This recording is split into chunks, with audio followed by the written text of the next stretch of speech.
महा रिवीजन के इस सीरीज में आप सभी का स्वागत है बेटा। प्यारे साथियों, आपकी ये लगातार समस्या बनी थी कि गुरुजी हमने सिलेबस पूरा कर लिया है 11वीं की, हमने 14 चैप्टर पढ़ लिया है, हमने 15 अध्याय पढ़ लिया है, लेकिन अभी तक कुछ भी याद नहीं है, अभी तक रिवीजन नहीं है। हमने चैप्टर 1, चैप्टर 2, चैप्टर 3 सब कुछ पढ़ लिया है, लेकिन कुछ भी रिवीजन नहीं है, कुछ भी फॉर्मूले याद नहीं है, कोई कंसेप्ट क्लियर नहीं हो रहा है। सर समझ में नहीं आ रहा कैसे रिवीजन करें। तो उसी क्रम को देखते हुए, इसी परेशानी को देखते हुए हमने लगा दी महा रिवीजन सीरीज। इस महा रिवीजन सीरीज में हमने आपको चैप्टर 1, चैप्टर 2, चैप्टर 3 का रिवीजन करा दिया है। अगर अभी तक आपने नहीं देखा है तो जा करके चैप्टर 1, चैप्टर 2, चैप्टर 3 का रिवीजन कर लें। और उसी क्रम में हम लेकर के आ गए हैं चैप्टर 4, चैप्टर 5 और चैप्टर 6 का रिवीजन, जिसमें हम चैप्टर 4 का, चैप्टर 5 का, चैप्टर 6 का जो भी कंसेप्ट है जो आप भूल गए हो उसको हम रिवीजन कराने वाले हैं, क्विक रिवीजन। तो जल्दी से आ जाइए और स्टार्ट करते हैं चैप्टर 4, चैप्टर 5, चैप्टर 6। और बेटा आज के बाद तुम्हारी ये जो परेशानी है जड़ से खत्म होने वाली है। ठीक है बच्चों, तो चैप्टर नंबर 4 जैसा कि आप सभी को पता है वो है गणितीय आगमन का सिद्धांत। हम यहीं से स्टार्ट करेंगे, उसके बाद 5वें पे चलेंगे, उसके बाद 6वें पे चलेंगे। गणितीय आगमन का सिद्धांत जिसको बोलते हैं प्रिंसिपल ऑफ मैथमेटिकल इंडक्शन। भाई प्रिंसिपल ऑफ मैथमेटिकल इंडक्शन की अगर हम बात करें, यानी पीएमआई की बात करें, तो इसको हम शॉर्ट में बोलते हैं पीएमआई, यानी प्राइम मिनिस्टर ऑफ इंडिया, है ना बच्चों। इसको प्यार से ऐसे बोल सकते हो पीएमआई। मतलब इसमें होता क्या है, इसमें होता क्या कि विभिन्न प्रकार की, नाना प्रकार की सीरीज होती हैं। उन नाना प्रकार की सीरीज में, यानी स्पेशल सीरीज, एक विशेष अनुक्रम होते हैं, उसमें हम लेफ्ट हैंड साइड और राइट साइड प्रूव करते हैं कि क्या ये left hand side right hand side के बराबर है। सत्य और असत्य की लड़ाई लड़ते हैं इसमें। प्यारे साथियों, जैसे कि आप सभी को सीरीज पता होंगे, बहुत तरह के सीरीज आपने देखे होंगे। जैसे ये सीरीज आपने देखा होगा कि 1 + 2 + 3 प्लस, है ना, dash dash dash dash plus n बराबर क्या होता है, n इंटू एन प्लस 1/2 होता है। ये आपने सीरीज देखा होगा। ये सीरीज क्या है, ये ऐसा सीरीज आपने देखा होगा कक्षा 10 में जब आप सीक्वेंस एंड सीरीज पढ़ रहे होंगे। लेकिन ये एक स्पेशल टाइप का सीरीज है। इसमें हम ये सत्य असत्य की लड़ाई लड़ते हैं कि भैया क्या ये left hand side right hand side के बराबर है, और ये left hand side right hand side का बराबर होना ये हम सिद्ध कराते हैं पीएमआई के थ्रू। तो बच्चों ऐसे कई तरह के नाना प्रकार की सीरीज हैं। जैसे ये हो गया, फिर इसके बाद इसी तरीके से ये सीरीज 1 का क्यूब प्लस 2 का क्यूब प्लस 3 का क्यूब, है ना, अब plus dash dash dash dash plus n का क्यूब बराबर होता है n इंटू एन प्लस 1/2 और इसका होल स्क्वायर। ये भी सीरीज आपने पढ़ा होगा, कहीं ना कहीं देखा होगा। लेकिन क्या ये सत्य है? क्या हमने ये जो लेफ्ट हैंड साइड लिखा है ये राइट हैंड साइड के बराबर है? ऐसे ही सीरीज आपने ये पढ़ा होगा कि 1 square plus 2 square plus 3 square plus dash dash dash dash plus n square बराबर व्हाट। ऐसे भी सीरीज आपने देखा होगा। और इस सीरीज का अगर आप लोगों को पता है इसका उत्तर क्या होगा तो कमेंट बॉक्स में बताइए। बाकी हम लोग इसमें हम सारी चीजें ऐसी कई प्रकार की, ये तो कुछ एग्जाम्पल्स हैं, ये कुछ उदाहरण हैं, ऐसे कई सारी सीरीज हैं जिसको हम सिद्ध करने वाले हैं। आइए अब हम ये सीखने वाले हैं कि कैसे हम सिद्ध करेंगे कि ये left hand side right hand side के बराबर है। तो पीएमआई क्या कहता है, सबसे पहले हम क्या करते हैं वो स्टेप जान लीजिए। सबसे पहले आप स्टेप जान लीजिए कि how to prove how to prove that how to prove that कि left hand side is equal to right hand side. कैसे हम प्रूव करने वाले हैं पीएमआई के थ्रू, यानी बाय पीएमआई। इसमें क्या करते हैं, ऐसी क्या चीजें करते हैं, तो आइए हम स्टेप्स जानते हैं। सबसे पहले आप लोग क्या करना है, स्टेप 1, सबसे पहले आप लिखना है आपको n इज इक्वल टू 1 के लिए, n इज इक्वल टू 1 के लिए हमें सबसे पहले क्या करना है, n इक्वल टू 1 के लिए सिद्ध करना है कि क्या ये सत्य है। यानी लेफ्ट हैंड साइड और राइट हैंड साइड में क्या है, n की वैल्यू 1 पुट करना है। अगर n की वैल्यू 1 पुट करने पर left hand side right hand side के बराबर हो जाता है तो हम कहेंगे भैया कि स्टेप नंबर 1 यानी ये बात सत्य है। तुरंत चलेंगे सेकेंड स्टेप में, और सेकेंड स्टेप में क्या करते हैं, स्टेप नंबर 2 यानी n is equal to k के लिए है ना सत्य की जांच, है ना, n is equal to k के लिए, n is equal to k के लिए, है ना, k के लिए हम जांच करेंगे कि भैया क्या ये सत्य है या असत्य है। यानी इज इक्वल टू k के लिए, यानी जहां जहां सीरीज में n है वहां पे हम क्या रखते हैं, k रख देते हैं। क्या रख देते हैं बेटा, k रख देते हैं। स्टेप नंबर 3 में क्या है भैया, ये स्टेप नंबर 3 में n इज इक्वल टू जहां जहां n है वहां पे हम k प्लस 1 यानी एक कदम आगे बढ़ जाते हैं। के लिए सत्य की जांच हम लोग करते हैं, सत्य की जांच करते हैं। अगर ये तीसरा स्टेप आपका क्लियर हो जाता है और सवाल से मैच कर जाता है कि n is equal to k के लिए अगर k प्लस 1 यानी एक कदम आगे बढ़ करके ये सिद्ध हो जाता है तो भैया हम कहते हैं कि भाई साहब यहाँ पे ये जो बातें लिखी गई हैं वो सत्य हैं, वो बातें एकदम सत्य हैं कि भैया ये जो left hand side right hand side के बराबर लिखा गया एकदम सत्य है। तो आई होप आपको ये बात समझ में आने, इसमें एकदम नॉर्मल तरीके से लिख दिया है, और जो बच्चा पहली बार देख रहा है उसको थोड़ा सा परेशानी हो रहा है ये क्या लिख दिए। तो आइए अब एक सवाल देखते हैं और उस सवाल के माध्यम से समझेंगे कि एक्चुअली में ये कैसे काम करता है। जो कोई भी सवाल हो इसमें यही 3 स्टेप, पीएमआई में यही 3 स्टेप लगाना है, और इस 3 स्टेप्स के बाद पूरा का पूरा सवाल जो होने वाला है खत्म होने वाला, काहे कोई भी प्रकार का सीरीज क्यों ना हो। यही 3 स्टेप, यानी इक्वल टू 1 के लिए सत्य की जांच, यानी इक्वल टू k के लिए हम देखेंगे, फिर n equal to k plus 1 के लिए सत्य की जांच, और लास्ट में जो उत्तर आएगा उसमें हम क्वेश्चन में प्रश्न में n की वैल्यू k प्लस 1 देखेंगे। और k प्लस 1 रखने पर अगर भैया आंसर से मैच कर जाता है तो हम कहेंगे भैया ये पूरी तरह से सिद्ध हो चुका है। तो आइए इसी क्रम में हम पहले सवाल की तरफ चलते हैं। ये आपके एनसीईआरटी का पहला सवाल है। ऐसे कई सारी सीरीज होती हैं बेटा, लेकिन देखा आपने ये तो 2 सीरीज हमने एग्जाम्पल के रूप में बताई, 3 सीरीज, ऐसे कई सारे सीरीज होते हैं जिसमें ये सीरीज भी देख लीजिए। ये एक सीरीज दिया गया है, कह रहा है कि बताइए ये left hand side right hand side के बराबर है। और अगर आपको सीरीज नहीं दिख रहा है तो मैं थोड़ा सा लिख देता हूं। इस सीरीज में लिखा है कि 1 into 2 into 3 plus 2 into 3 into 4 और plus dash dash dash plus n into n plus 1 into n plus 2 बराबर क्या होने वाला है, n into n plus 1 into n plus 2 into n plus 3 बटा क्या होने वाला है, 4 होने वाला है। तो आइए समझते हैं इसको समझने का प्रयास करते हैं बेटा।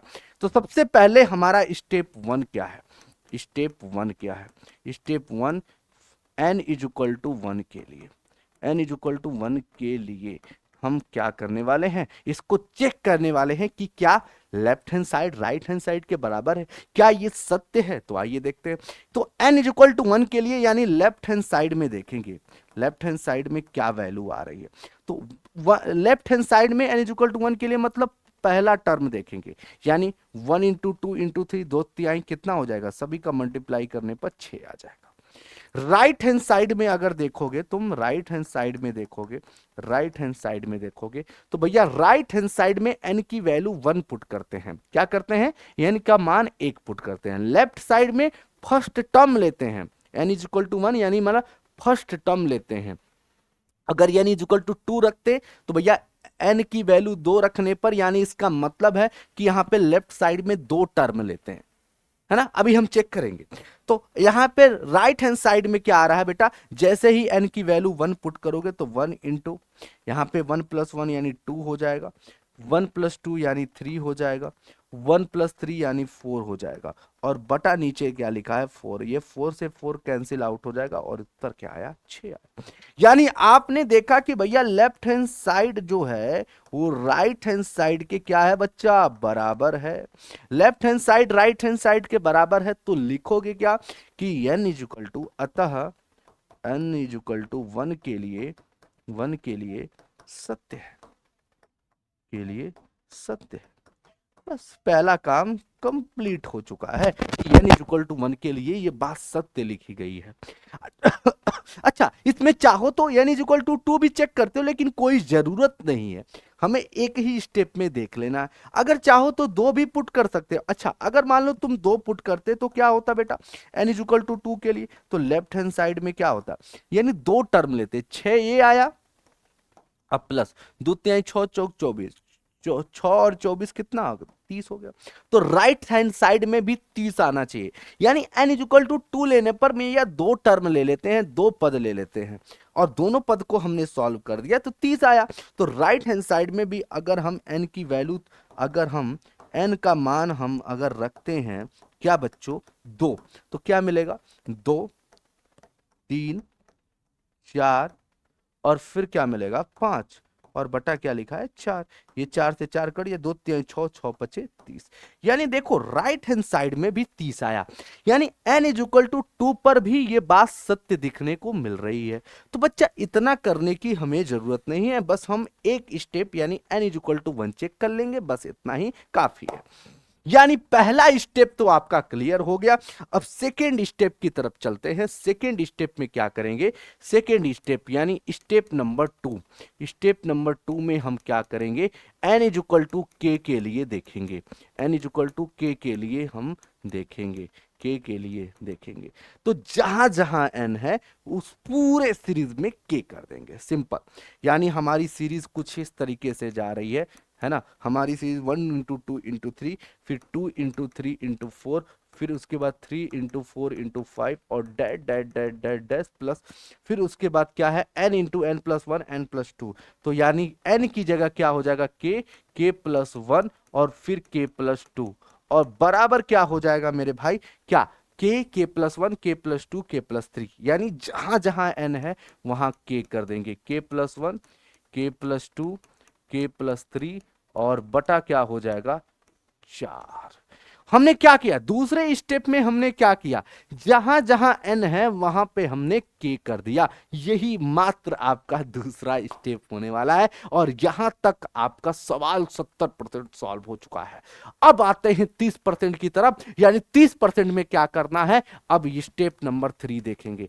स्टेप नंबर 3 भैया क्या है, स्टेप नंबर 3 यानी इक्वल टू k प्लस 1 के लिए, k प्लस 1 के लिए, k प्लस 1 के लिए हम लोग चेक करने वाले हैं। तो अब k प्लस 1 के लिए जब चेक करने वाले हैं तो क्या होने वाला है, यानी 1 into 2 into 3 plus 2 into 3 into 4, और ये डैश डैश डैश जो भी जा रहा है, यानी k की जगह हम k प्लस 1 रखने वाले हैं। k की जगह क्या रखने वाले हैं, k प्लस 1 रखने वाले हैं। तो जहां जहां k होता है वहां पे k प्लस 1 रखते हैं। तो मान लो यहाँ पे k की जगह k प्लस, पहले तो k into k plus 1 into k plus 2, ये ऐसे लिखने के बाद एक स्टेप आगे, यानी k प्लस 1 मतलब n की जगह k प्लस 1 का मतलब होता है कि एक स्टेप आगे बढ़ रहे हैं। यानी ये जो सीरीज चल रही है वो तो चलेंगे ही चलेंगे, लास्ट में हम k प्लस 1 रखेंगे। अब क्या करेंगे, उस सीरीज में जहां जहां n है मतलब k है, उस k की जगह k प्लस 1 रख देंगे। तो यहाँ पे अगर k की जगह k प्लस 1 रखेंगे तो ये k प्लस 1 हो गया। फिर ये देखो यहाँ पे k प्लस 1 रखेंगे तो k प्लस 1 यानी k प्लस 2 हो गया, और यहाँ पे k प्लस 1 रखेंगे तो k प्लस 3 हो जाएगा। अब बोलोगे अब क्या गुरुजी, अब करते क्या है कि यहां से यहां तक की जो सीरीज है, यहां से लेकर के यहां तक की जो सीरीज है, यहां से यहां तक की जो सीरीज है, यहां से लेकर के यहां तक की सीरीज है, ये जाना पहचाना है बेटा। ये जाना पहचाना है कि 1 से लेकर के a प्लस 2, और ऐसा कुछ यहां पे दिया हुआ है जो सेकेंड स्टेप में आपको देखने को मिल रहा है, ये आप समीकरण नंबर 1 मान सकते हो इसको। यानी करना कुछ नहीं है, ये यहां से लेकर के यहां तक की जो सीरीज है ये कुछ जाना पहचाना सा लग रहा है, ये एक्चुअली में इसके बराबर ये है। यानी इस पूरे प्रक्रम में यहां से लेकर यहां तक की पूरे सिस्टम में हम ये रख देने वाले हैं। तो रखेंगे तो क्या मिलेगा, k इंटू के प्लस 1 इंटू के प्लस 2 और k प्लस 3 होने वाला है, यही होने वाला है। k plus 1 k plus 2 k plus 3 बटा 4 हो जाएगा। ठीक है, अब इसके बाद क्या बेटा, प्लस, अब यहां पे ये जो लिखा है उसको लिख देंगे, k plus 1 k plus 2 k plus 3 ये रखने वाले हैं, अब बटा a। अब यहां पे देखिए डिनोमिनेटर यानी हर में क्या है, हर में क्या है बेटा 4। तो भैया 4 अगर डिनोमिनेटर में है तो ये वाला सिस्टम ऐसे ही एज इट इज रख देंगे, यानी k इंटू के प्लस 1 इंटू के प्लस 2 इंटू के प्लस 3।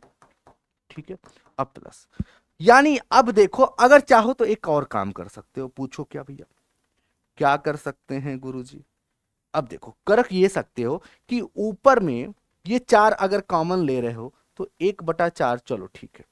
ये अगर 4 ऐसे ले भी रहे हो, चलो कोई दिक्कत नहीं, ऐसे भी कर सकते हो, और यहां से ऐसे भी डायरेक्ट कर सकते हो कि यहां से कुछ कॉमन मिल जाएगा directly, k plus 1 k plus 2 k plus 3 आपका कॉमन मिल जाएगा, k plus 1 k plus 2 k plus 3 आपने कॉमन ले लिया, तो बचेगा क्या, यहाँ पे k/4 और प्लस यहां पे क्या बचेगा, 1 बचेगा। क्या बचेगा, 1 बचेगा, यही तो बचेगा। और इसको थोड़ा सा सॉल्व करोगे, यानी थोड़ा सा सॉल्व करोगे तो क्या मिलेगा k plus 1 k plus 2 k plus 3 और इंटू 4 करने 4 यानी k प्लस 4 और बटा क्या हो जाएगा 4। तो ये सब मल्टीप्लाई में है, तो इसको ऐसा ना लिख करके टोटल में क्या लिख सकते हो, 4 लिख सकते हो, अपॉन टोटल में 4, और ये आपका उत्तर हो जाएगा फाइनली। तो इससे क्या सिद्ध हुआ गुरुजी, इससे सिद्ध अब देखेंगे। अब यहां पे ये चेक करेंगे कि क्या ये जो उत्तर आया है सही आया है, ये कैसे पता होगा गुरुजी। अब इसके लिए आपको चलना पड़ेगा सवाल में चलना पड़ेगा, और सवाल में ना चल करके सीधे आप k की जगह जाइए, या सीधे n की जगह k प्लस 1 देखिए, यानी n की जगह k प्लस 1 हमें रखना है ना। अगर k प्लस 1 रखने पर अगर ये उत्तर सेम मिल जा रहा है तो हम कहेंगे ये हमारा left hand side right hand side के बराबर हो गया, यानी ये जो सीरीज लिखी गई है एकदम सत्य लिखी गई है। तो आइए अब देखते हैं क्या, तो n की जगह k प्लस 1 रखेंगे, तो जैसे ही k प्लस 1 रखेंगे तो k प्लस 1 हो जाएगा, यहाँ पे k प्लस 1 रखेंगे तो k प्लस 2 हो जाएगा, यहाँ पे k प्लस 1 रखेंगे तो k प्लस 3 हो जाएगा, और यहाँ पे k प्लस 1 रखेंगे तो k प्लस 4 हो जाएगा, और बटा 4। क्या यही उत्तर आ रहा है, k plus 1 k plus 2 k plus 3 k plus 4 बटा 4, रो भैया यही तो आ गया, और यही पूरा का पूरा सिद्ध करना था। तो इससे क्या प्रूव हुआ, इससे ये सिद्ध हुआ कि left hand side right hand side के बराबर है, यानी इसमें हम ये देखते हैं कि गुरुजी n इज इक्वल टू 1 के लिए भी सिद्ध हुआ, n is equal to k के लिए भी सिद्ध हुआ, और n की वैल्यू k प्लस 1 रखने पर हूबहू उत्तर आ गया। हम लास्ट में जब ये चीजें तीनों हमारी सत्य हो जाती हैं तो लास्ट में आपको एक लाइन लिखना है, और वो लाइन क्या होगी जरा देखिए। आपको लाइन ये लिखना है कि अतः n is equal to k plus 1 के लिए k प्लस 1 के लिए सत्य है, के लिए सत्य है।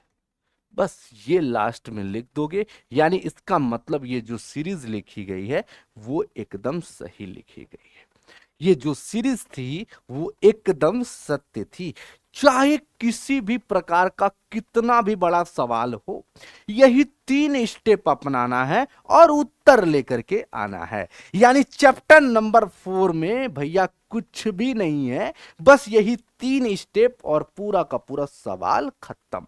यानी equal to 1, n equal to k, n equal to k+1, सीधे इसी तरीके से करना है बेटा, चाहे कोई भी सवाल ले ले। अच्छा, इस सीरीज में भी कोई भी सवाल ले लो, उसी तरीके से सिद्ध होने वाला है। जैसे हम पहले वाले सवाल को अगर हम करें, पहले वाले सवाल को एक बार जल्दी से देख लेते हैं। पहला वाला सवाल क्या है?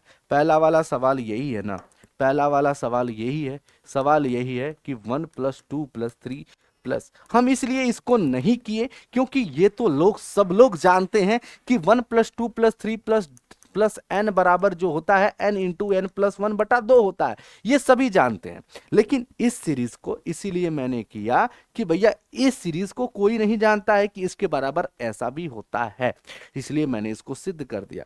तो बेटा ऐसे कई प्रकार के, विभिन्न प्रकार के जब तुम चैप्टर लगाने जा रहोगे तो बहुत तरह के सवाल होंगे, है ना, बहुत तरह की सीरीज होंगी, उनको सिद्ध करना होगा।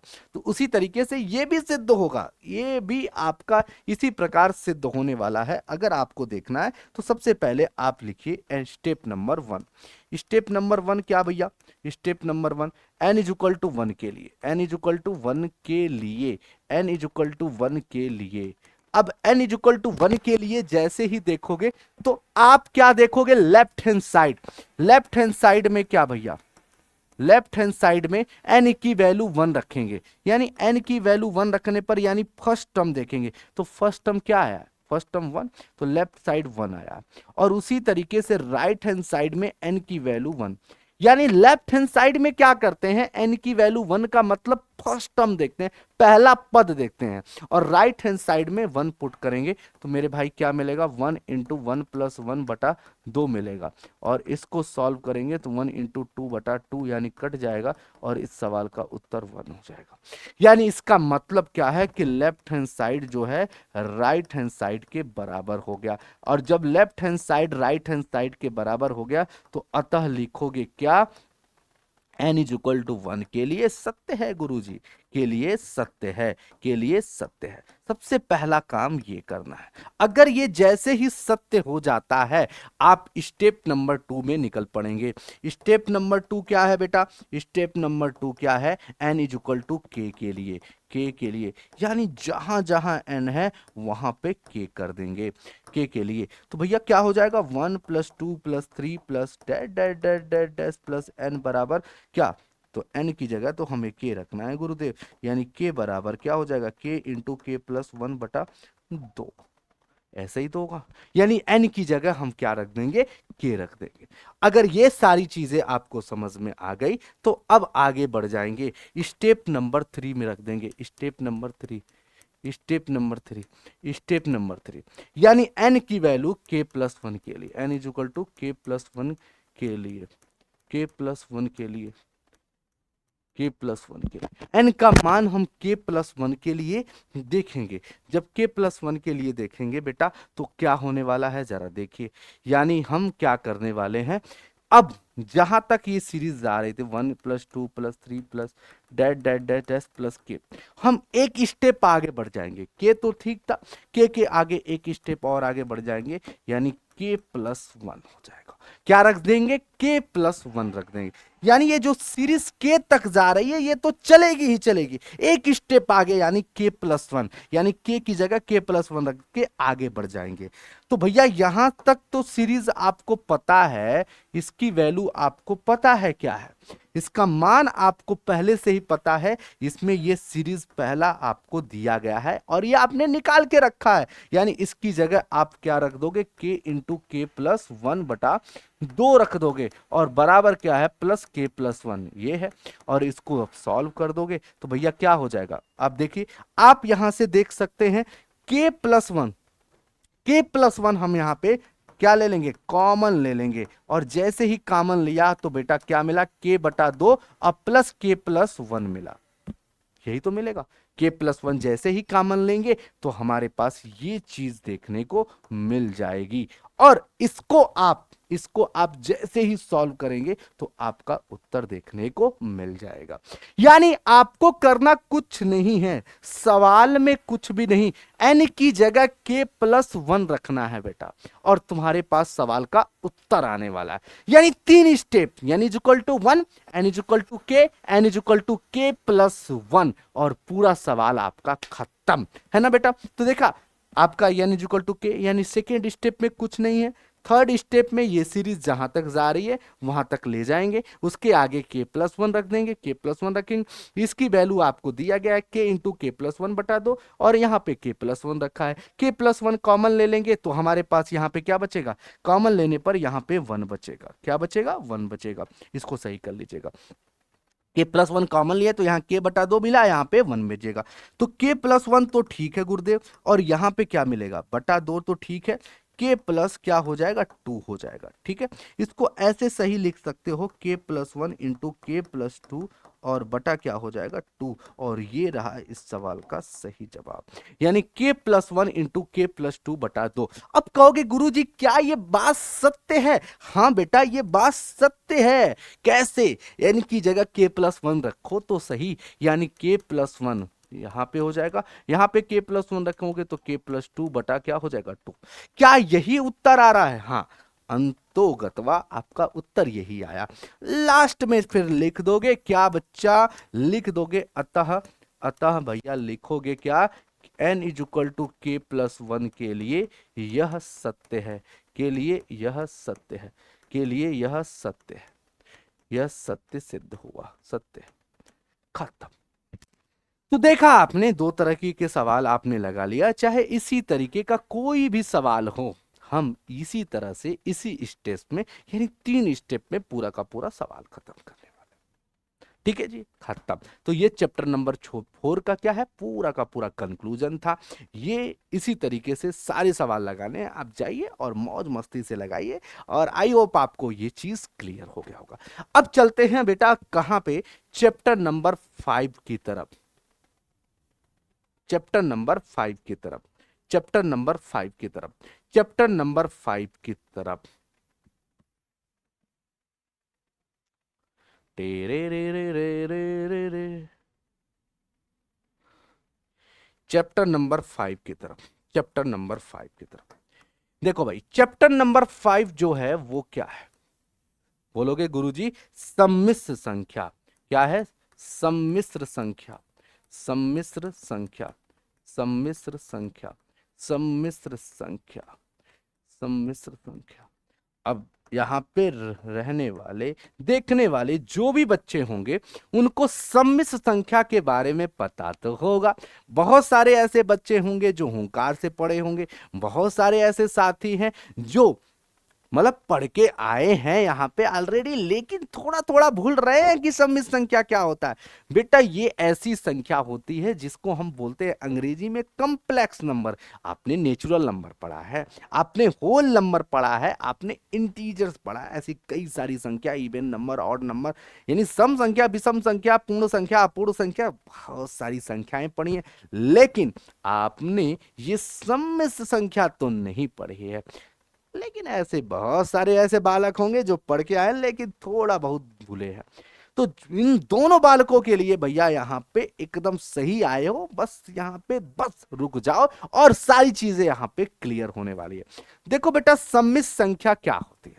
सम्मिश्र संख्या मतलब एक काल्पनिक संख्या, मतलब काल्पनिक संख्या नहीं, यहाँ पे आप जो अभी तक पढ़े हैं संख्या, वो सभी के सभी जैसे वास्तविक संख्या, वास्तविक जीवन में आप जी रहे थे, वास्तविक जीवन में जी रहे थे, वो सारी संख्या आपने पढ़ी है, तो वो आप रियल नंबर कहते हो। यानी सम्मिश्र संख्या क्या होती है? वास्तविक और काल्पनिक दोनों का संयोजन, दोनों जब मिल जाते हैं तो एक सम्मिश्र संख्या बनता है। तो सम्मिश्र संख्या क्या होता है, यानी आपको थोड़ा सा समझना पड़ेगा, ऐसी संख्या जो वास्तविक संख्या यानी रियल पार्ट, रियल हो और प्लस इमेजिनरी हो। क्या बेटा? इमेजिनरी।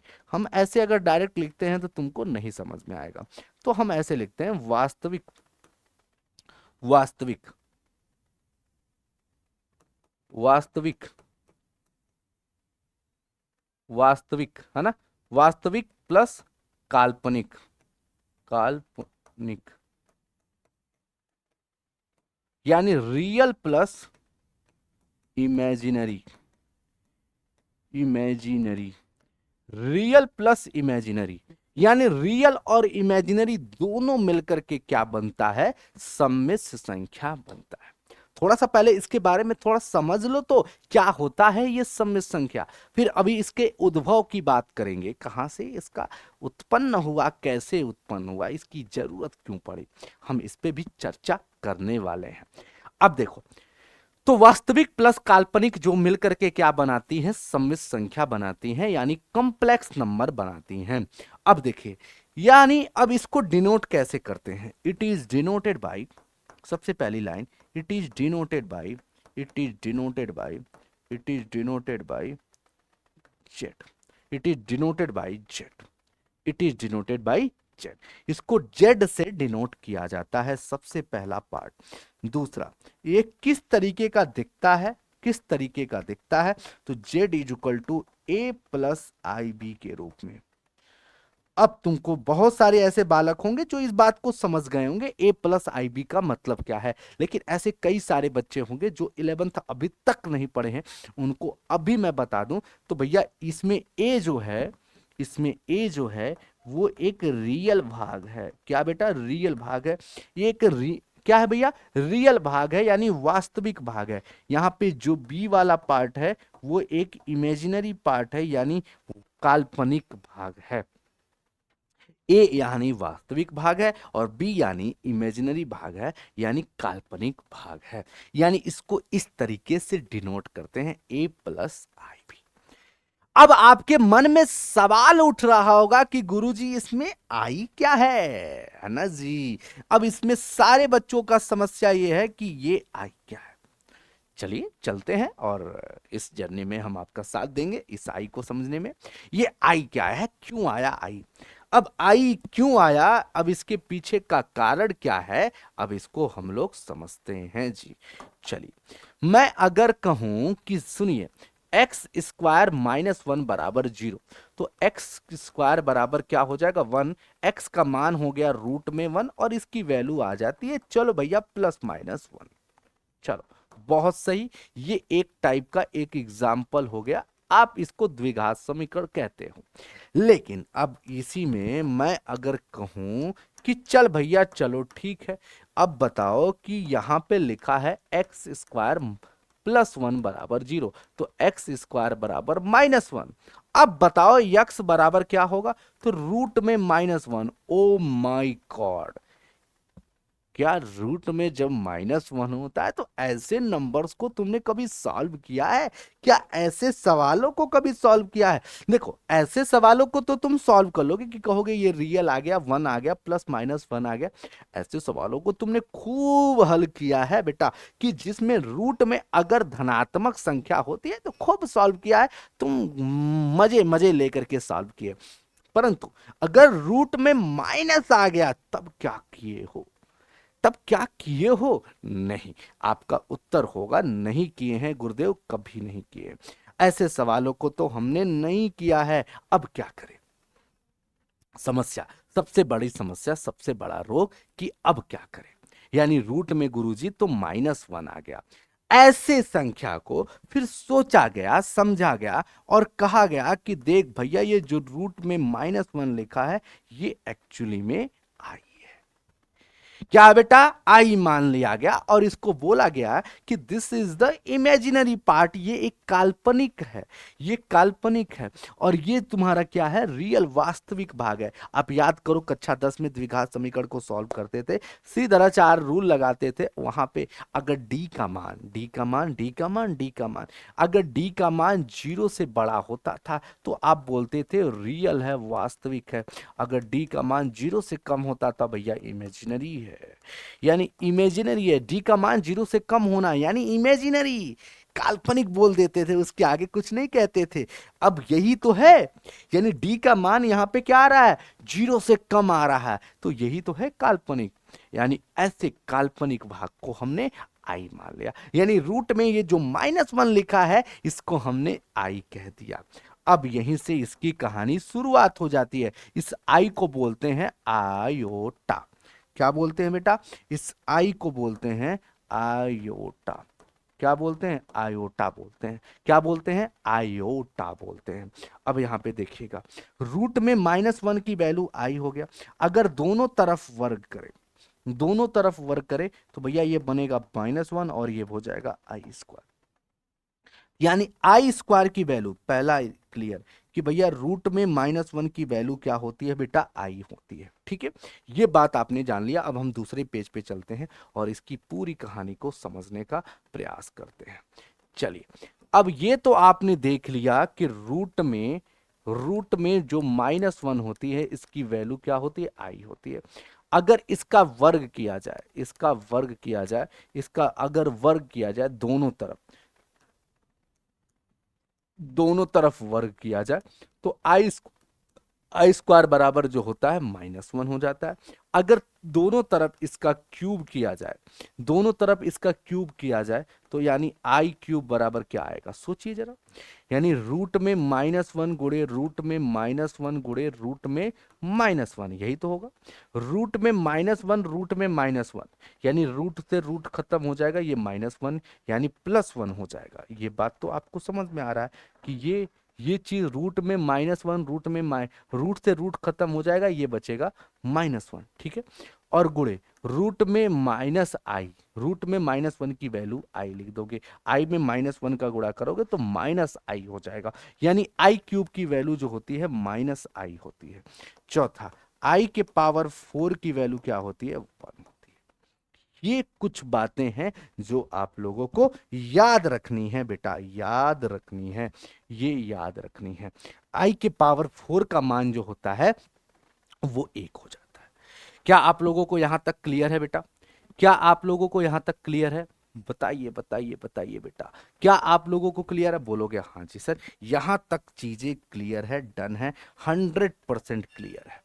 चलिए, अब थोड़ा सा आगे हम लोग बढ़ेंगे। अब इनमें क्या कि अगर i के पावर 4 की वैल्यू 1 है, ये आप लोग जानते हो। चलो बताओ, मैं अगर आपसे कहूं कि i के पावर, चलो बताओ 7 का मान क्या है? i के पावर 7 का मान, ये एक सवाल है। अब ऐसे सवाल आपके बिहार बोर्ड में बनते हैं। तो i के पावर 7, थोड़ा सा पावर बढ़ा दिया है ना, तो तुम्हारी चिंता बढ़ गई है ना।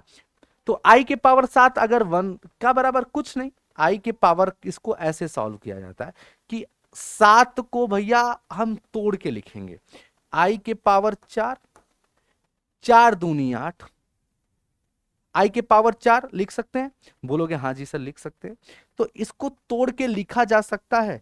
आप i के पावर 4 गुणे i के पावर 3 लिख सकते हो? बोलो लिख सकते हैं। ऐसे सवालों को देखो, जब पावर 7 हो तो 4 से डिवाइड कर दीजिए, 4 से डिवाइड करोगे तो क्या आएगा? 3। ऐसा रिमाइंडर, तो जो रिमाइंडर आता है, जो रिमाइंडर आता है उसको गुणा करके अलग पावर में लिख देते हैं। देखिए, तो i के पावर 3 हो गया। तो i के पावर 4 की वैल्यू आप सभी को पता है 1 होती है, i के पावर 3 की वैल्यू -i होती है। तो यहां पे हो गया -i का उत्तर। चलिए, अब इसी सवाल में बताइए कि मैं अगर आपसे पूछूं, चलो मैं अगर आपसे पूछूं एक और एग्जांपल, i के पावर 19 बताइए। चलिए जल्दी बताइए, i के पावर 19 का मान क्या होगा? तो i के पावर 19 का मान जो होगा, i के पावर 4, 4 से इसको डिवाइड कर दिए, 4 चौक को 16, 16 हो गया, बचा 3। अरे 19 में 16 हो गया, 3 बचा, यानी 16 3 19 होता है, 3 बच जा रहा है, 3 जो रिमाइंडर बच रहा है उसको मल्टीप्लाई में अलग पावर में लिख दो। यानी i के पावर 4 इसकी वैल्यू 1 होती है, और 1 के पावर 4 इंटू i के पावर 3 की वैल्यू -i होती है। तो 1 के पावर 4 यानी 1 ही होगा, और 1 में -i का गुणा करोगे तो यानी -i हो जाएगा। बात समझ में आ रहा है? यानी i के पावर 19 का जो मान होता है बेटा, वो कुछ -i ही होता है। ये तो आपके पास कुछ सवाल हैं। अब इसमें और भी बढ़िया सवाल इस तरीके का बन जाता है जिसका उत्तर आप लोग दीजिएगा। सवाल ये है कि 1 + i² प्लस i के पावर 3 प्लस i के पावर 4 प्लस i के पावर 5 बराबर क्या होगा बताइए। अब ऐसे सवालों को कैसे सॉल्व करोगे बेटा? अब ऐसे सवालों को देखो, सॉल्व करने के लिए सिंपल 1 + i लिखा है। आई स्क्वायर की वैल्यू क्या होती है बेटा? -1, ठीक है। और +i³ की वैल्यू -i होती है। i के पावर 4 की वैल्यू 1 होती है। i के पावर 5 की वैल्यू अभी अभी हमने देखा, नहीं देखा, चलो कोई बात नहीं, नहीं देखा तो ठीक है। यानी i के पावर 4, इसको तोड़ सकते हो, i के पावर 4 इंटू आई, ऐसा लिख सकते हो। बोलो 100% लिख सकते हैं सर। इसको सॉल्व कर दीजिए, यानी 1 + i -1 -i +1, आई के पावर 4 यानी इसकी वैल्यू 1 होती है, इंटू आई यानी क्या हो जाएगा? +i हो जाएगा। अब बहुत सारी चीजें आपस में कट जाएगी, ये +i से -i कट जाएगा, है ना, कुछ और भी कट रहा है, ये -1 से +1 कट जाएगा, और इस सवाल का उत्तर हो गया 1 + i। यानी ये आप जो देख पा रहे हो 1 + i, यानी 1 + i का मतलब क्या है? 1 यहाँ पे वास्तविक भाग है, i मतलब इमेजिनरी भाग है। ये आप लोगों को समझना है, ये आपका वास्तविक और ये आपका काल्पनिक भाग, ये पूरी तरह से जो आपको कॉम्प्लेक्स नंबर के रूप में दिख रहा होगा। अब बोलोगे सर ये वाला नहीं दिख रहा था, ये भी दिख रहा है, आपको दिख नहीं रहा है? हाँ, ये भी आपका कॉम्प्लेक्स नंबर है, इसको ऐसा लिख सकते हो 0 - i। तो 0 क्या है? एक रियल भाग है, i मतलब काल्पनिक भाग है। समझ गए? क्लियर है सभी को? सभी को क्लियर है? बोलोगे हाँ जी सर, ये बात हम लोगों को क्लियर है पूरा 101%। ठीक है, तो ये कुछ आयोटा कुछ आई के बारे में हो गए। ऐसे कई तरह के विभिन्न प्रकार के सवाल बनते हैं, तो हमके भैया है 4 चीज याद रखेगा, हमें है 4 चीज याद करेगा, बाकी कोनो सवाल आ जा हम नस्ते नाबूद कही दे। और ये बात का तुमको पता बा, चाहे कोनो सवाल आ जाए, आप इसी फॉर्मूले के थ्रू आप लगा करके इसको समाप्त कर दोगे। ठीक है, चलिए थोड़ा सा हम लोग अपनी कहानी को आगे बढ़ाते हुए, आगे मोड़ लेकर के चलते हैं, और यहाँ पे समझते हैं, फिर से हम आ जाते हैं उसी क्रम में, उसी प्रक्रम में कि z = a + ib के रूप में। तो आपने ये चीज तो देख लिया, z क्या है? एक complex number, complex number z मतलब यहां पे कॉम्प्लेक्स नंबर है, यानी सम्मिश्र संख्या को डिनोट किया जाता है कॉम्प्लेक्स नंबर। a यहां पे क्या है? रियल पार्ट है भाई साहब, और यहां पे b क्या है? एक भैया काल्पनिक भाग है, यानी इमेजिनरी पार्ट है। ठीक है भाई, इतनी बात तो सबको समझ में आ गई, सबको समझ में आ गई। ठीक है, चलिए नेक्स्ट भैया, अब क्या कि भैया दो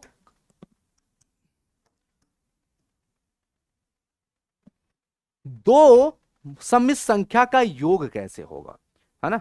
दो सम्मिश्र संख्या का योग, दो सम्मिश्र संख्या का योग,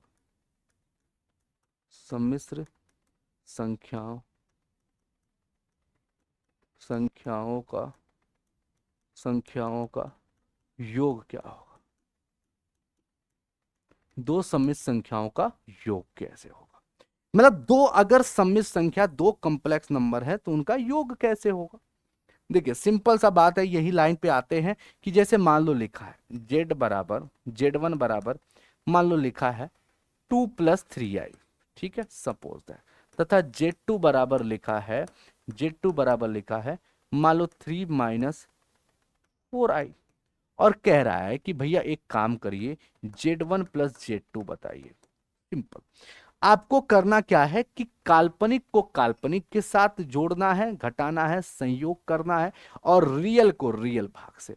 अरे जैसे आप क्या करते थे, अलजेब्रा में करते थे।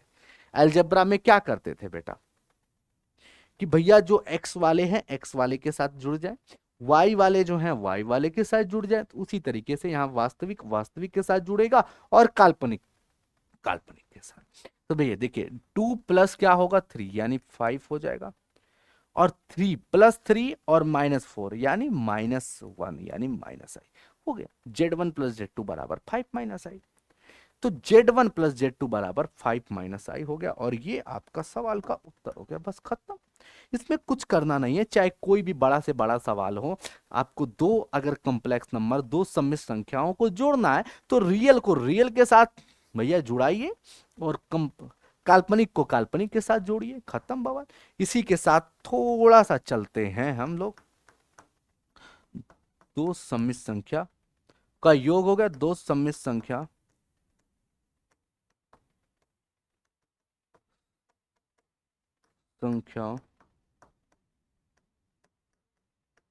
का अंतर, अंतर देखते हैं।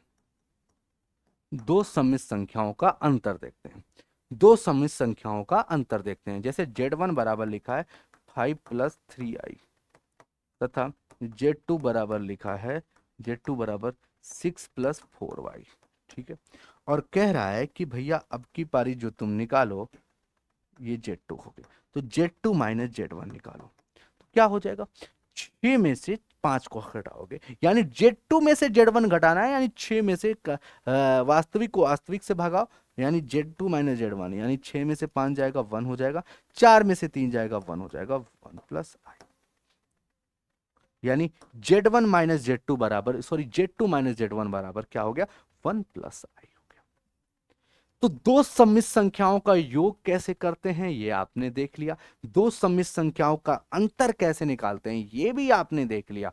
अब थोड़ा सा आगे बढ़ जाएंगे कि भैया हो अगर दो सम्मिश्र संख्याओं का अगर गुणा करना हो तो कैसे करेंगे, यानी दो सम्मिश्र संख्याओं का गुणा, दो सम्मिश्र संख्याओं का गुणा, दो सम्मिश्र संख्याओं का गुणा, दो सम्मिश्र संख्याओं का गुणा, संख्याओं का गुणा, सम्मिश्र संख्याओं का गुणा, गुणा, दो सम्मिश्र संख्याओं का गुणा। तो भैया दो सम्मिश्र संख्याओं का अगर गुणा करना है तो इसमें मान लो दो कॉम्प्लेक्स नंबर लिखा है 3 + 4i, ठीक है, और Z2 बराबर लिखा है, Z2 बराबर लिखा है 2 + 2i, और भैया कह रहा है कि Z1 × Z2 बताइए, तो कुछ नहीं 3 + 4i लिखें और Z2 2 + 2i लिखें और इसको सॉल्व कर दें, तो 3 दूनी कितना होगा 6, 3 का मल्टीप्लाई जैसे आप नॉर्मल मल्टीप्लाई करते थे, 3 में 2 का मल्टीप्लाई करेंगे 3 दूनी 6i, 4 में 2 का मल्टीप्लाई 4 दूनी 8i, 4 दूनी 8 आई मतलब आई स्क्वायर, आई का होल स्क्वायर, तो क्या हो जाएगा 6 + 6i और 8i क्या हो जाएगा 6 6 12 2 14i, 8i, आई स्क्वायर की वैल्यू क्या होती है बेटा -1 होती है, -1 यानी -8 हो जाएगा। तो इस सवाल को सॉल्व करोगे तो 14i और 8 में से 6 जाएगा तो भैया 2 बचेगा, तो 14i - 2, यानी इसको लिख सकते हैं कि 2 माइनस सॉरी -2 + 14i, है ना। तो ये आपका सवाल का उत्तर हो गया, बस इसमें कुछ करना नहीं है। मल्टीप्लाई आप जिस तरीके से अलजेब्रा में करते थे उसी तरीके से यहाँ भी करना है। ये पूरा का पूरा जो खेल है आपका अलजेब्रा वाला है, जो आपने कक्षा 8 कक्षा 7 में सीखा है। बस यहाँ पे आई है, बस आई का जब गुणा हो रहा हो, आई स्क्वायर हो, आई क्यूब हो, वहां पे थोड़ा सा ध्यान देना है क्योंकि उसकी वैल्यू कुछ यहाँ पे होती है, यानी आई यहाँ पे खेल कर सकता है। ठीक है भाई, चलिए थोड़ा सा यहाँ पे और देखते हैं कि अगर दो सम्मिश्र संख्या बराबर है, दो सम्मिश्र संख्या अगर परस्पर बराबर है, यानी अगर दो सम्मिश्र संख्या आपस में बराबर है, दो सम्मिश्र संख्या के बराबर होने का शर्त, बराबर होने का शर्त, बराबर होने का शर्त, बराबर होने का शर्त, दो सम्मिश्र संख्या के बराबर होने का शर्त क्या है। जैसे मान लो 2 + ऐसे कर सकते हैं, जैसे कि अगर मान लो कि एक Z1 है a + ib, ठीक है, तथा Z2 बराबर है x + iy, और कह रहा है कि Z1 जो है Z2 के बराबर है, तो बताइए इसके पीछे का रीजन और कारण बताइए कौन से दो शर्त हैं।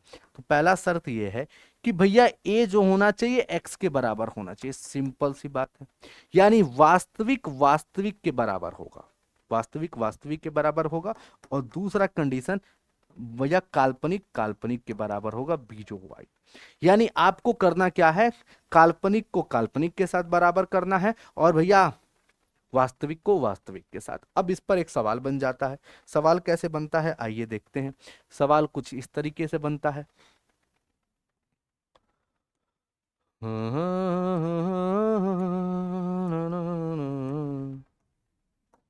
चलिए सवाल कुछ इस तरीके से बनता है, सवाल इस तरीके से बनता है कि यदि यदि यदि 2 + 3i बराबर x प्लस आई वाई है तो x तथा y का मान ज्ञात करें। ऐसे छोटे सवाल, x तथा y का मान ज्ञात करें, y का मान ज्ञात करें, ये एक छोटा सवाल मैंने बताया। ऐसे बहुत सारे सवाल बन सकते हैं, मान ज्ञात करें। ठीक है, अब ये सवाल है तो सिंपल सी बात है कि अगर 2 + 3i जो है x प्लस आई वाई के बराबर है, तो अगर 2 + 3i x प्लस आई वाई के बराबर है तो x और y का मान निकालना, तो x बराबर 2 हो जाएगा, y बराबर 3 हो जाएगा। और ये रहा इस सवाल का सही जवाब। ये रहा इस सवाल का सही जवाब। कंप्लीटली क्लियर हो गया और खत्म बवाल हो गया। चलिए भैया, अब थोड़ा सा हम लोग आगे बढ़ जाते हैं। अब हम लोग पढ़ेंगे कि मापांक क्या होता है, संयुग्मी क्या होता है। कुछ कुछ चीजें हैं इसके अंतर्गत समझनी है। क्या बेटा, मापांक, मापांक जिसको मॉडुलस कहते हैं, मॉडुलस क्या होता है। फिर उसके बाद क्या बेटा, संयुग्मी क्या होता है, संयुग्मी क्या होता है, संयुग्मी यानी संयुग्मी क्या होता है बेटा, आर्गुमेंट, आर्गुमेंट, ना ना ना कंजुगेट, क्या बेटा, कंजुगेट, कंजुगेट, कंजुगेट क्या होता है। और तीसरा भैया कोणांक क्या होता है, कोणांक क्या होता है, कोणांक यानी आर्गुमेंट क्या है, आर्गुमेंट क्या है, आर्गुमेंट क्या है। और चौथा आपको समझना है इसके बाद polar representation, polar representation, representation, ठीक, यानी इसको बोलते हैं भैया ध्रुवीय रूप, है ना, रूपांतरण। ठीक है, इसका रिप्रेजेंटेशन यानी उसको कहते हैं रिप्रेजेंट करना, पोलर रिप्रेजेंटेशन। ये 4-5 चीजें हैं जो हम लोगों को समझनी है। देखो सिंपल सी बात है, सबसे पहला जो चीज हमारे पास है, जो मापांक क्या होता है। मापांक निकालने के लिए फॉर्मूला ये होता है कि जैसे कि अब सवाल कैसे देगा कि यदि आपके पास इस तरीके का है कि z = a+ib, तो भैया सबसे पहली चीज मापांक को कहेगा तो बताइए मॉड z क्या होगा। मॉड z क्या डिनोट करता है, मॉड z यानी मापांक को डिनोट करता है, मापांक, मापांक को डिनोट करता है। और मॉड z का फॉर्मूला यहां पे हो जाता है अंडर रूट में, यानी वास्तविक का स्क्वायर प्लस काल्पनिक का स्क्वायर, अंडर रूट में a का स्क्वायर प्लस b का स्क्वायर। और ये रहा इस सवाल का सही जवाब। अब इसी बात पर अब एक सवाल देखते हैं। ये एक सवाल इस तरीके का है। अब यहाँ पे देखिए, यदि यदि z बराबर है 3 + 4i है, तो बताइए मॉड z बराबर क्या होगा, मॉड z बराबर क्या होगा, मॉड z बराबर क्या होगा, मॉड z बराबर क्या होगा। तो मॉड z बराबर क्या होगा, अंडर रूट में 3 का स्क्वायर प्लस 4 का स्क्वायर। तो मॉड z बराबर क्या हो जाएगा, रूट में 3 का स्क्वायर 9, 4 का स्क्वायर 16। तो मॉड z बराबर क्या हो जाएगा, 16 9 25, यानी रूट में 25 की वैल्यू क्या हो जाएगी, 5 हो जाएगी। बस इसी तरीके का सवाल जो है आपके बिहार बोर्ड में आता है, चाहे कोई भी बोर्ड हो गया, इसी तरीके का सवाल यहाँ पे देखने वाले। मॉड z, जैसे ही जब आपको मापांक निकालने के लिए कहेगा तो आपको a² + b² कर देना, चाहे कोई भी सवाल। ठीक है, सबसे पहला चीज जो आप लोगों को ये याद रखना है। दूसरा क्या है बेटा, इसमें है संयुग्मी क्या होता है। क्या बेटा, संयुग्मी क्या होता है, संयुग्मी को समझ लेते हैं। संयुग्मी, संयुग्मी क्या होता है, संयुग्मी क्या होता है, संयुग्मी क्या होता है, संयुग्मी, संयुग्मी यानी कंजुगेट क्या होता है बेटा, कंजुगेट क्या होता है। देखो कंजुगेट का मतलब होता है, संयुग्मी जो होता है, संयुगी, जैसे z = a+ib लिखा है, ए, इसको पहले चीज तो डिनोट कैसे करते हैं, पहले ये लिख लेते हैं, इट इज डिनोटेड बाई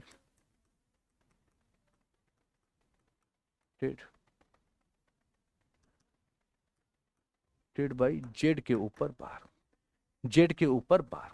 यानी अगर z = a+ib लिखा हुआ है तो z के बार, यानी इसका संयुग्मी क्या होगा, z के ऊपर बार बराबर, यानी ये प्लस है तो माइनस में हो जाएगा a-ib। बस ये रहा इस सवाल का उत्तर, ये रहा इस सवाल का सही जवाब, और ये है संयुग्मी, ये है संयुग्मी, यानी संयुग्मी यानी कंजुगेट ये है। अब इस पे सवाल ऐसे बनता है, जैसे देख लीजिए, क्वेश्चन ये है कि यदि z बराबर 3+4i है तो बताइए z के ऊपर बार क्या होगा। तो भैया सीधे z के ऊपर बार जो होगा 3-4i हो जाएगा, सिंपल सा उत्तर। ठीक है, खत्म। अब इसी के बाद जस्ट हम लोग ये चीज समझ लेते हैं कि भैया गुणात्मक प्रतिलोम क्या होता है। गुणात्मक प्रतिलोम क्या होता है, गुणात्मक गुणात्मक प्रतिलोम क्या होता है, गुणात्मक प्रतिलोम क्या होता है, प्रतिलोम क्या होता है, गुणात्मक प्रतिलोम क्या होता है। गुणात्मक प्रतिलोम जिसको बोलते हैं मल्टीप्लिकेटिव इनवर्स। ठीक है, मल्टीप्लिकेटिव केटिव इनवर्स, इनवर्स क्या होता है। देखो इसको डिनोट कैसे करते हैं ये लिख लीजिए, it is denoted by, it is denoted by, it is denoted by क्या, जेड इनवर्स। मतलब इसको हम डिनोट कैसे करते हैं बेटा, जेड इनवर्स के रूप में डिनोट करते हैं। और इसका फॉर्मूला सिंपल सा होता है, जेड इनवर्स बराबर 1/z कर दीजिए। मतलब एक तरीका ये होता है, जेड इनवर्स का मतलब आप यही समझते हो, है ना, यही तो समझते होंगे। बोलोगे हाँ जी सर यही चीज समझते हैं, है ना। जैसे अब देखिए सिंपल सा एक सवाल है, जैसे मान लीजिए इसके लिए एक फॉर्मूला भी होता है, पहले फॉर्मूला बाद में बताएंगे। एक जो हमारा रियल, जो जेन्युइन, जो हमारा नेचुरल तरीका है उसको पहले समझ लेते हैं। कि जैसे मान लो जेड बराबर आपको दिया है 3+2i, सिंपल सा बात। ठीक है, तो कह रहा है कि है, तो बताइए जेड इनवर्स क्या होगा। तो भैया जेड इनवर्स क्या होगा, 1/z होगा, यानी 1/3+2i होगा। अब इसमें क्या करोगे, इसका रेशनलाइजेशन कर दोगे, तो 3-2i ऊपर में मल्टीप्लाई, 3-2i नीचे में मल्टीप्लाई। तो 3-2i ऊपर में रहेगा, a+b यानी a² - b², 3 का स्क्वायर -2i का होल स्क्वायर। तो क्या बनेगा, अब देखिए भैया क्या बनेगा, 3-2i बटा 3 का वर्ग 9 हो जाएगा, और 2i का होल स्क्वायर यानी 2 दूनी 4। आई स्क्वायर की वैल्यू क्या होता है बेटा, आई स्क्वायर की वैल्यू -1 होता है। तो 3 3 9, आई स्क्वायर की वैल्यू -1, और माइनस माइनस क्या हो जाएगा, प्लस हो जाएगा। ठीक है, 2 दूनी 4 यानी 9 4 13। और इस तरीके से इसको लिख सकते हैं 3-2i बटा 9 4 13, यानी इसको सॉल्व करके लिख सकते हो 3/13 -2i बटा 13। ये रहा इस सवाल का सवाल, यानी ये आपका उत्तर हो गया। ये तो आपका एक तरीका हो गया। दूसरा तरीका क्या होता है अब आपको बताता हूं। गुणात्मक प्रतिलोम निकालने का जो दूसरा तरीका होता है, second method, method two, method two, method two. भैया मेथड टू ये होता है जेड इनवर्स निकालने का, कि भैया जेड के ऊपर बार बटा मॉड जेड में होल स्क्वायर, ये होता है। अब जैसे ये क्या है, अब देखिए इसी सवाल को लगाते हैं कि z बराबर आपके पास दिया है 3+2i, यही तो था सवाल, 3+2i। इसका उत्तर जो भी आया अब उसको हम लोग देखेंगे, 3+2i। तो भैया इसका पहले क्या कर दीजिए, z के ऊपर बार, z के ऊपर बार मतलब इसका संयुग्मी निकालिए, यानी 3-2i, और फिर इसका मॉडुलस निकालिए। तो मॉडुलस क्या हो जाएगा, मॉडुलस 3 का स्क्वायर, 3 का स्क्वायर 9, और भैया 2 का स्क्वायर क्या हो जाएगा बेटा, 2 का स्क्वायर 4 हो जाएगा, 2 का स्क्वायर 4 हो जाएगा, और इसका होल स्क्वायर, यही तो होगा। और इसको सॉल्व करेंगे तो 3-2i बटा 9 4 13, रूट में 13 और स्क्वायर लगा है तो 13 हो जाएगा। और इसको सॉल्व करेंगे तो 3/13 -2i बटा 13, यही तो आया, यही तो आया बेटा। ये हमारे दोनों तरीके से 3/13 -2i/13 आपके सामने देखने को मिल गया। कहानी खत्म हो गई। और ये रहा आपका संयुग्मी, और ये रहा आपका भैया गुणात्मक प्रतिलोम निकालने का दो तरीका। आप दोनों में से कोई भी यूज कर सकते हैं, इस तरीके से कर सकते हैं, ये जो नेचुरल तरीका है। और ये आपका फॉर्मूला वाला, ये जो फॉर्मूला आपको देख सकते हैं, मेथड नंबर 2। ठीक है जी, 100% आपको क्लियर हो गया होगा। अब थोड़ा सा आगे बढ़ेंगे, अब इसमें क्या पढ़ेंगे, कोणांक। कोणांक क्या बेटा, कोणांक, कोणांक निकालना। कोणांक का मतलब होता है आर्गुमेंट निकालना, आर्गुमेंट। आर्गुमेंट निकालने के लिए क्या करते हो, आर्गुमेंट निकालने के लिए फॉर्मूला होता है बेटा, आर्गुमेंट निकालने का जो सूत्र होता है वो होता है tan इनवर्स, यानी थीटा बराबर क्या होता है, tan इनवर्स b बटा ए, tan इनवर्स b बटा ए होता है, क्या होता है, tan इनवर्स b बटा ए होता है। लेकिन उससे पहले आपको ये कुछ चीजें हैं ध्यान में रखनी होती हैं, और वो क्या है बेटा, देखिए सबसे पहली जो, अगर पहले क्वाड्रेंट में यानी प्रथम चतुर्थांश में अगर इस तरीके से है a प्लस आई बी के रूप में है, तो भैया जो इसका थीटा होगा वो थीटा ही होगा, मतलब जो कोणांक निकलेगा वो डायरेक्ट थीटा जो होगा वही आपका आर्गुमेंट हो जाएगा। लेकिन अगर आपको सेकेंड चतुर्थांश में a प्लस आई बी के रूप में लिखा है, ठीक है, ठीक है, minus A plus I B के रूप में लिखा है, यानी अगर आपका रियल भाग माइनस में है और वास्तविक भाग अगर प्लस में है, तो आपको याद रखना है पाई माइनस थीटा कर देना है, जो थीटा आएगा उसको पाई में से माइनस कर देना है, वो आपका कोणांक निकलेगा। तृतीय चतुर्थांश में अगर भैया माइनस ए माइनस आई बी लिखा है, माइनस ए माइनस आई बी लिखा है, तो इसका जो कोणांक होगा माइनस पाई और प्लस थीटा होगा, माइनस पाई प्लस थीटा हो जाएगा, माइनस पाई प्लस थीटा हो जाएगा। और चतुर्थ अंशांश में अगर ए माइनस आई बी लिखा है, तो इसका जो कोणांक होगा सिर्फ माइनस थीटा होगा, माइनस थीटा होगा। अब इसका फॉर्मूला ये होता है, अब इसको सवाल को सॉल्व करना है। देखो थीटा की वैल्यू यानी कोण निकालने के लिए tan इनवर्स b बटा ए हो जाएगा। इसके बाद b बटा ए करने के बाद जो उत्तर आएगा उसमें भी आपको ये देखना है कि किस चतुर्थांश में है, किस रूप में लिखा है, उसके अनुसार ये फॉर्मूला आपके पास 4 दिया गया है, उसको लगा करके आप कोणांक निकालेंगे। जैसे जैसे जैसे मान लो z बराबर आपके पास लिखा है कि 1 प्लस आई, तो अब 1 प्लस आई यानी a प्लस आई बी के रूप में लिखा है, यानी प्रथम चतुर्थांश, यानी सीधे थीटा इसका मान हो जाएगा।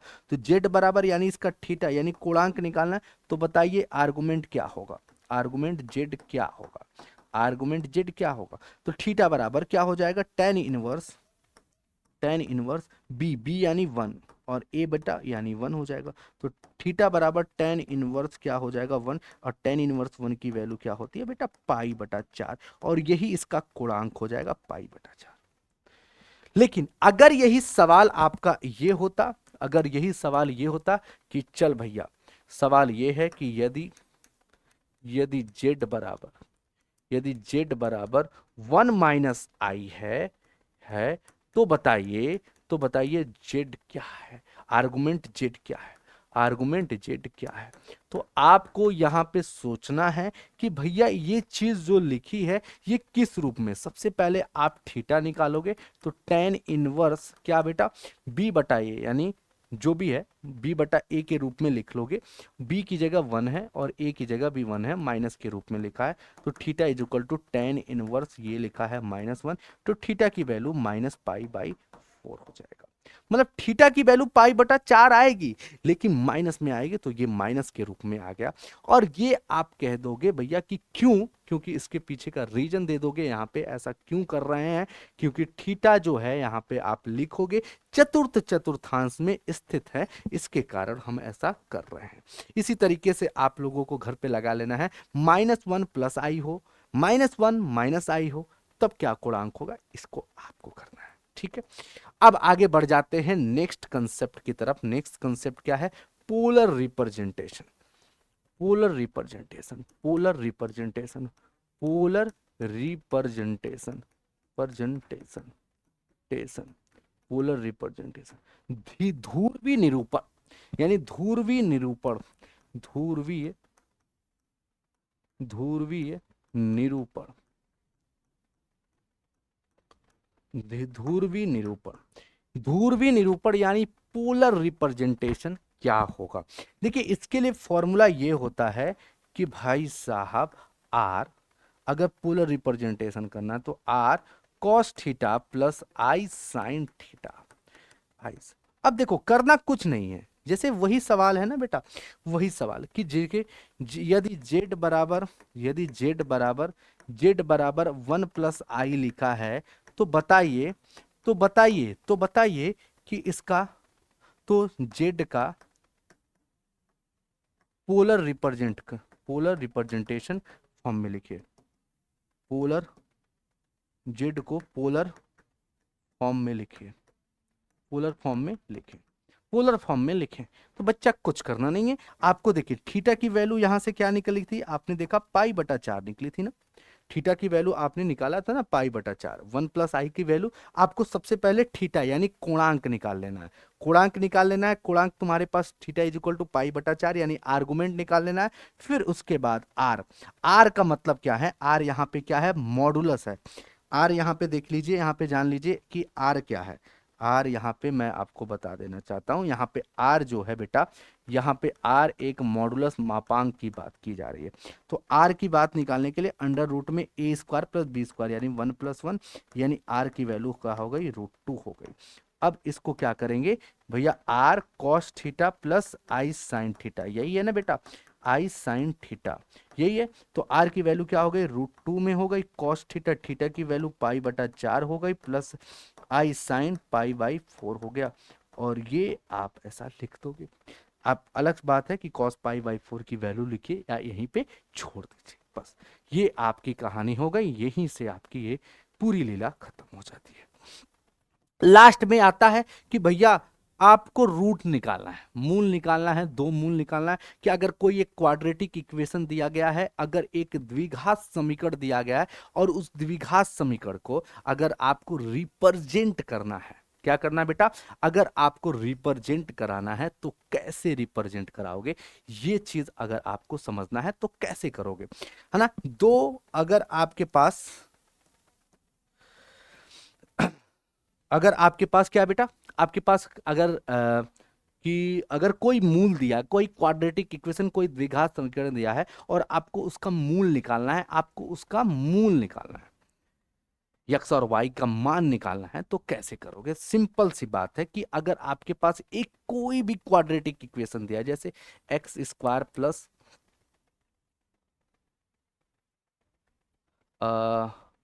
मान लो दिया है 4x प्लस 5, अगर ऐसा दिया है तो अब आप क्या करते हो, सबसे पहले आप क्या करते हो, मान लो x square plus 4x plus 5 ये सवाल दिया गया है और आपको इसका मूल निकालना है, इसके x के मान निकालने हैं, ठीक है, द्विघात समीकरण। तो आप पहले d निकालते हो, d equal to B square minus 4ac, यही तो निकालते हो। तो d के मान क्या आएगा, b का मान यहाँ पे 4 है, 4 का वर्ग निकाल दोगे 4a का मान यहाँ पे 1 और c का मान 5। तो भैया d का मान क्या आ जाएगा 16 और 5 चौको 20, 16 में से 20 जाएगा बेटा क्या मिलेगा बताइए, 16 में से 20 जाएगा, 16 में से 20 जाएगा -4 आया कि नहीं, -4। तो आप यहाँ पे क्या करते थे, पहले आप लिखते थे d की वैल्यू यहाँ पे 0 से कम हो गई तो ये काल्पनिक हो गई, क्या हो गई, वास्तविक हो गई, क्या सॉरी काल्पनिक हो गई यानी इमेजिनरी हो गई, क्या हो गई, इमेजिनरी हो गई। हाँ मतलब हम इसको सॉल्व नहीं कर सकते थे, आप ऐसे तो करते थे कक्षा 10 में, लेकिन अब ऐसा नहीं करना है। अब आप बड़े हो चुके हो, अब इसको सॉल्व कर सकते हो, कैसे, क्योंकि आप आई को जान चुके हो। तो आप x का मान निकालते थे ऐसे, x का मान निकालते थे -b प्लस √d बटा 2a, एक ऐसे, और एक x का मान निकालते थे दूसरा, एक अल्फा और एक बीटा, है ना, एक -b माइनस √d बटा 2, यही तो निकालते थे। अब आपको करना कुछ नहीं है, अल्फा बराबर -b, b की जगह क्या लिखा है, b की जगह क्या लिखा है, b की जगह 4 है, -4 और प्लस √d, d की वैल्यू क्या लिखा है -4, ये -4 बटा लिख देंगे 2a, a का मान 1 लिखा है तो 1 तो यानी 2 हो जाएगा, 2 × 1। और बीटा बराबर क्या हो जाएगा -4, क्या बेटा -4 और माइनस यहां भी लिख दोगे -4 और बटा 2 1 2। प्यारे साथियों, अब क्या तुम्हें नहीं पता कि इसको आप सॉल्व कर सकते हो, हाँ बेटा जरूर सॉल्व कर सकते हो। क्यों, क्योंकि अब तुम्हें पता है कि रूट में -1 आया तो बेटा इसकी वैल्यू आई हो गई। पहले आपको कक्षा 10 तक नहीं पता था तो बेटा अब इसे सॉल्व नहीं कर सकते हो। अब रूट में -4 हो गया तो अब इसका मान क्या होगा, बस आपको रूट में -4 को क्या लिख सकते हैं, एक स्टेप आपको करना है और अब आपका उत्तर आ जाएगा। यानी अब इसे रूट में -4 को i के रूप में बदल दोगे, ये चीज आपको पता है। तो प्यारे साथियों, मैं चाहता हूं इस सवाल का उत्तर आप कमेंट बॉक्स में देंगे। क्या बेटा? कमेंट बॉक्स में देंगे। और प्यारे साथियों, ये जरूरी है क्योंकि कमेंट बॉक्स में इस सवाल का उत्तर देना। तो प्यारे साथियों, हम चाहेंगे इस सवाल का उत्तर आप लोग दीजिएगा, और जो ये 6वां चैप्टर बच गया है इसको हम लोग आगे वाले में करेंगे, ठीक है? लेकिन ये आपको करना क्या है, इसका उत्तर आपको कमेंट बॉक्स में देना है। इसका उत्तर कमेंट बॉक्स में देना है। Thank you very much. जय हिंद, जय भारत। कमेंट करना मत भूलना कि रूट में, बस इतना तुम बता देना कि रूट में -4 को क्या लिख सकते हैं, रूट में -4 को क्या लिख सकते हैं। Thank you very much. जय हिंद, जय भारत।